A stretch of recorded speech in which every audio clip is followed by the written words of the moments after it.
Hello, ladies and gentlemen, and welcome to a Saturday evening episode of Ted's Boo Cellar with me, your most gracious host, Ted. Well, more like late afternoon, really, more than anything. It is just going to turn 4:15 in the afternoon on the 16th of December 2023. I'm hoping that I'm finding you all in a good state of affairs, and if I'm not, then I hope things improve very, very soon. This is probably going to be the second or third to last episode before the last episode of the year, roughly. So I thought, in order to finish the year off on a high, I thought I'd go back to a kind of drink that I had reviewed once in the past and I had a pretty poor experience with. And that's a canned Bloody Mary. This specifically is by Bloody Classic Drinks, and this is just simply their Bloody Mary. Now, for context, you newer viewers may not remember, or you may have seen it because it's one of my more popular videos, the review I did on the canned Bloody Mary by Unknown Pleasures some years ago. I think it was back in season 2 or right at the beginning of season 3, I think. Can't quite remember, but that was pretty awful, primarily because it was antithetical to what I would say a cocktail should be. It was just not so much that it was bad that you couldn't drink it. It was so bad that it made you not want to drink ever again. It was genuinely like anti-flavour. It was actually quite painful to drink, really. So I'm not keeping my hopes up. Now, to be fair, Bloody do seem like a bit more reputable because they do have some pretty big names behind them. I did look up on their website and it says here that you can find this Bloody Mary cocktail can of theirs in Waitrose, Selfridges & Co, Sainsbury's and Ocado, and they give a little bit background on the drink itself on their website. They say, quality. We ploughed through hundreds of variations of each ingredient to make sure they were the best possible versions of themselves. It's essential for us that they're all living their best lives. Balance. All our ingredients are bloody big characters, so it's essential to juggle them so they complement each other. We can't risk any of them falling out, shouting over each other, or making each other cry. Practice. When you spend years doing nothing but making and drinking Bloody Marys, it's safe to say that you become well qualified in the field. We'd done our 10,000 hours long before we launched, and we've crammed that knowledge into every can.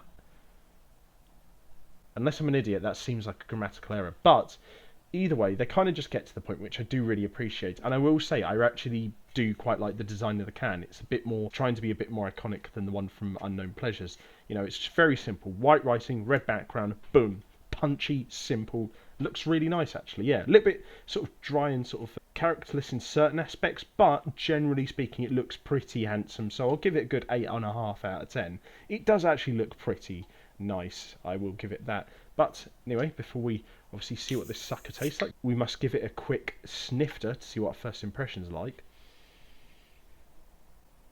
Oh, that nose isn't great, but it's better than the one from Unknown Pleasures at least. Yeah, it tastes like actual, like proper rich tomato juice this time. Smell a bit of the celery salt in there, a bit of coriander-ish kind of after smell. And there is a tiny tint of like a vodka-y undertone to the nose there. So the nose is actually alright. I will say though, out of all the cocktails out there, Bloody Mary generally tends to have my least favourite kind of nose, which is weird because it usually contains characteristics and flavours that I actually really like. But yeah, the nose is... it's alright. It's nothing special, but it's nothing completely terrible either. I don't know. I'm going to say 5 out of 10. It's really not that bad, but yeah... yeah, could be a hell of a lot better, really. But anyway, have ourselves a quick palate cleanser of water before we see what this sucker tastes like. And then on to the most important part of the video, which is to see what this sucker tastes like. And to everyone at home, bottoms up.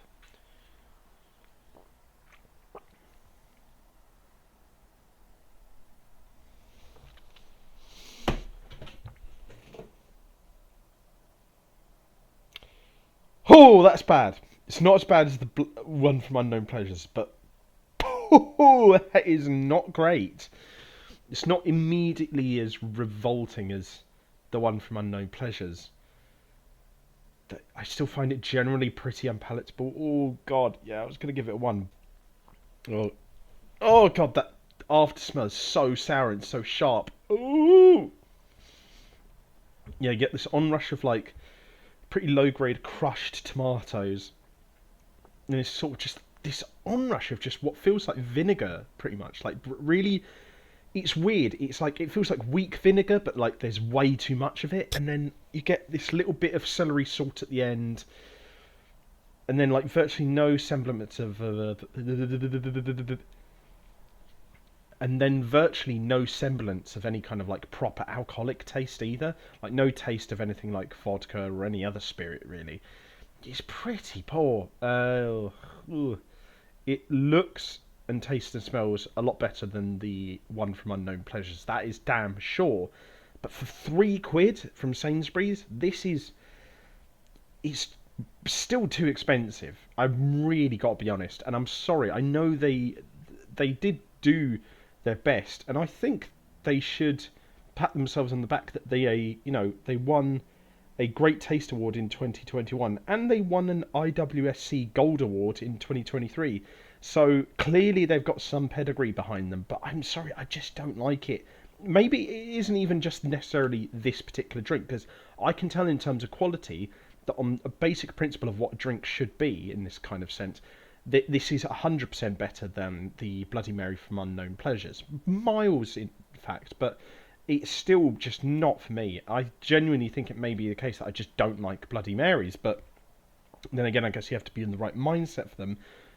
They're better generally with like boozy brunches, and it is better if they are made with fresher ingredients. I think that's the thing I've realised over the 2 videos I've now done on these canned Bloody Marys, that Bloody Mary's quality, infinitely more than any other cocktail, is impacted by how fresh and nice the ingredients are. But yeah, it just, oh god, it's rough. This is not great.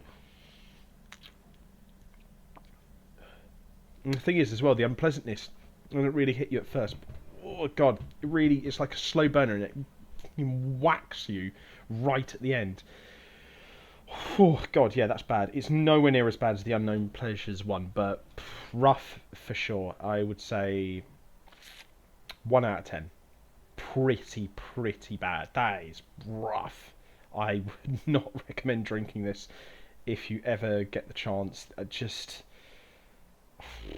Honestly, I just recommend just pouring tomato juice and Worcester sauce straight into your mouth and then bathing your head in a bowl of vodka or something. That would probably be a better experience than this, really. But let me know what you guys think in the comments section down below, as well as any other suggestions you might have for future episodes of Ted's Booze Cellar, as well as other video formats I could do in the future. I also wanted, before we finish, actually, by the way, to just really quickly answer a question from one of my subscribers, and that is an old uni friend called Stephen. And Stephen talks a lot on the internet about films. He's done podcasts and videos and all the sorts of stuff on his interests in films and his views on modern film and TV. And his question to me was, which film, in your opinion, had the most fun drinking games? I've got to say,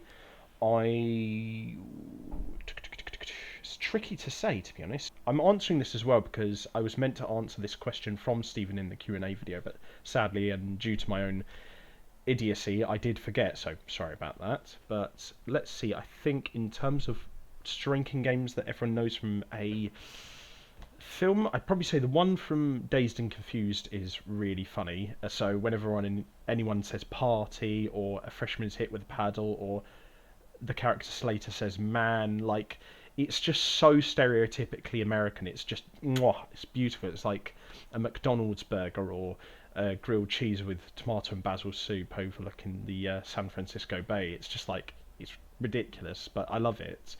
And I also quite like the drinking game around Scott Pilgrim vs. the World. That's a really good one. It's where you see words or numbers on the screen, you hear a video game sound, you take a drink whenever a new band is named, a new X shows up, anyone says Ramona, so obviously if you do that one by the end of the film, you will be just pretty much dead. But I think, if I'm gonna be honest, my favourite one is probably going to have to be...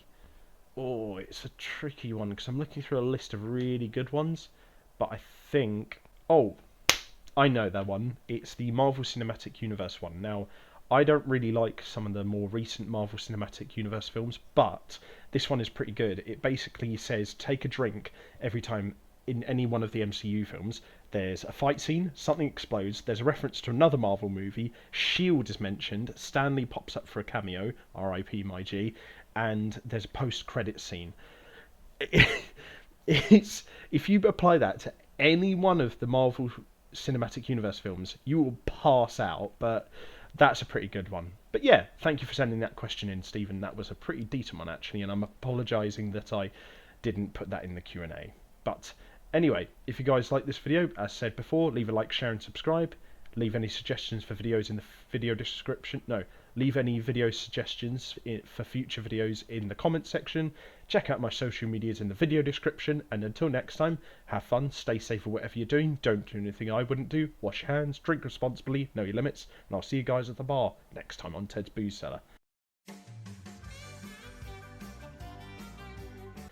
Hopefully for a Bloody Mary that doesn't make me want to contemplate existence itself, but who knows.